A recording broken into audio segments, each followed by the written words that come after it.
Television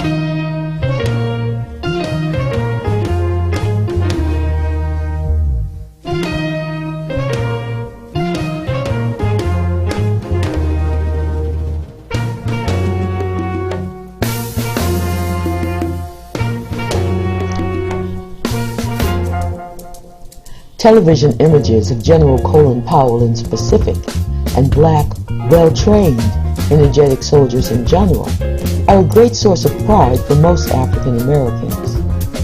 These television images represent the fruits of over 200 years of struggle by African Americans for equality, integration, and respect in the military service. There is probably no irony in American history more pointed than the American black soldier fighting and dying for basic American democracy and freedom, while being denied most of those same freedoms at home and in the military since the founding of this country. Until recently, African Americans begged for the privilege to fight and die for this country in hopes that a more equitable society would await them at the end of the war.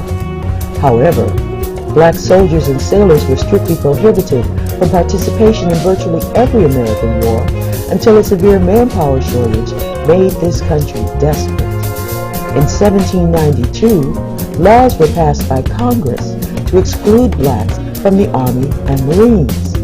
The Marine Corps did not accept an African American for its first 150 years of existence, up to and including World War II, when white politicians and generals finally became desperate enough to encourage black military participation. Black soldiers were frequently poorly trained, unequally paid and equipped, and forced to participate in all-black regiments with white Southern officers in charge. When blacks were allowed to participate in American wars, they invariably performed exceptionally well.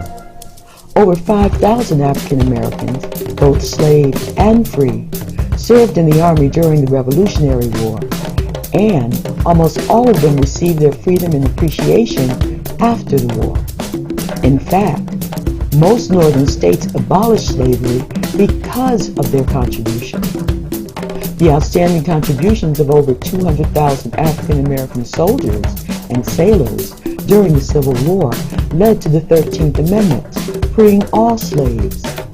Between 1869 and 1890, black soldiers in the West, nicknamed the Buffalo Soldiers, won 14 Congressional Medals of Honor, 9 Certificates of Merit, and 29 Orders of Honorable Mention while fighting Native Americans. President Theodore Roosevelt credited these same Buffalo Soldiers for saving his famous Rough Riders from extermination in Cuba during the Spanish-American War of 1898. About 160,000 of the 200,000 African Americans sent to Europe during World War I were forced to work as laborers in unloading ships and building roads. The remaining soldiers were not even allowed to fight alongside white American soldiers, but rather were assigned by General Pershing to French divisions. These black soldiers had to fight in French uniforms, with French weapons and French leadership until the end of World War I. Over 3,000 casualties were sustained by these black soldiers, who subsequently were awarded over 540 medals by the French government, including the Legion of Honor, for gallantry in action.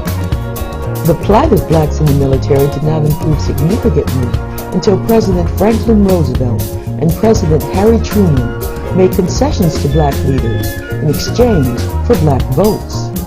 On October 15, 1940, Roosevelt announced that blacks would be trained as pilots, the black reserve officers would be called to active duty, and that Colonel Benjamin Davis would be named the first black brigadier general.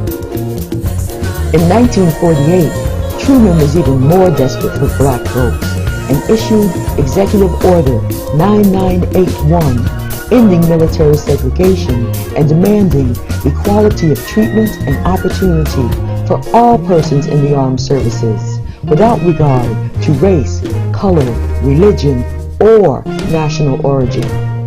After 200 years of struggle, African Americans can now look upon black military men and officers with a great sense of pride and accomplishment.